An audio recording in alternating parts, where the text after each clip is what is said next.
ট্রাম্পের শেষ সতর্কবার্তা হামাসকে, শুরু হচ্ছে নতুন যুদ্ধ। গাজা এখন বিস্ফোরণের দ্বারপ্রান্তে। ডোনাল্ড ট্রাম্পের এই হুঁশিয়ারির পর কি আরেকটি ভয়ঙ্কর যুদ্ধ আসছে? হামাস কি সত্যিই নরকের পরিণতি ভোগ করবে?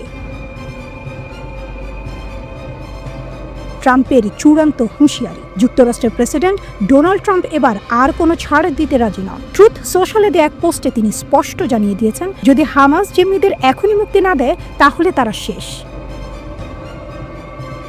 ট্রাম্পের ভাষায়, নরকের পরিণতি ভোগ করবে হামাস। আমি যা বলেছি তা যদি তোমরা না করো তাহলে একজন হামাস সদস্য নিরাপদ থাকবে না। হামাস কি ভয় পাবে? হামাস কিন্তু এত সহজে ভয় পায় না। তাদের হাতে এখনো শক্তিশালী রকেট, সুড়ঙ্গ পথ, হাজারো যোদ্ধা এবং গাজার নিয়ন্ত্রণ। ট্রাম্প হুমকি দিলেও হামাস কি আসলেই জিম্মিদের ছেড়ে দেবে, নাকি আরও ভয়ঙ্কর আঘাতের জন্য তৈরি হচ্ছে? ইসরায়েলের জন্য ট্রাম্পের সবুজ সংকেত। ট্রাম্প জানিয়েছেন, ইসরায়েল যা চায় তিনি তাই পাঠাচ্ছেন। কিন্তু কি সেই গোপন অস্ত্র? ড্রোন, ক্ষেপণাস্ত্র, নাকি আরও কিছু ভয়ঙ্কর? যুক্তরাষ্ট্র হামাসের সরাসরি যোগাযোগ। এতদিন যুক্তরাষ্ট্র হামাসের সঙ্গে সরাসরি কথা বলতো না, কিন্তু এবার পরিস্থিতি বদলেছে। গোপনে 2 বার হামাসের সঙ্গে মার্কিন কর্মকর্তাদের বৈঠক হয়েছে। তাহলে কি সমঝোতার চেষ্টা, নাকি ভয় দেখানোর কৌশল?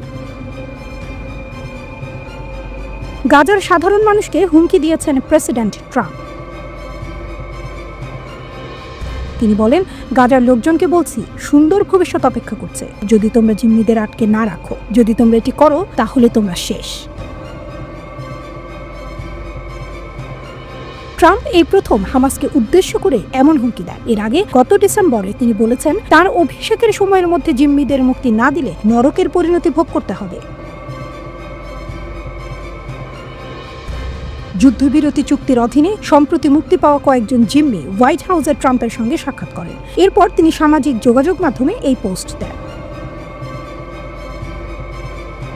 59 জন জিম্মি, কিন্তু বেঁচে আছে কতজন? ইসরায়েলের তথ্য অনুযায়ী গাজায় এখনো 59 জন জিম্মি আটকে আছেন, কিন্তু ভয়ঙ্কর সত্য হলো ধারণা করা হচ্ছে এর মধ্যে মাত্র 24 জন জীবিত। তাহলে বাকিরা? জিম্মিদের মধ্যে মার্কিন নাগরিকও রয়েছেন। পরবর্তী ধাপে কি হবে? ট্রাম্প কি ইসরায়েলকে পূর্ণাঙ্গ যুদ্ধের নির্দেশ দেবেন?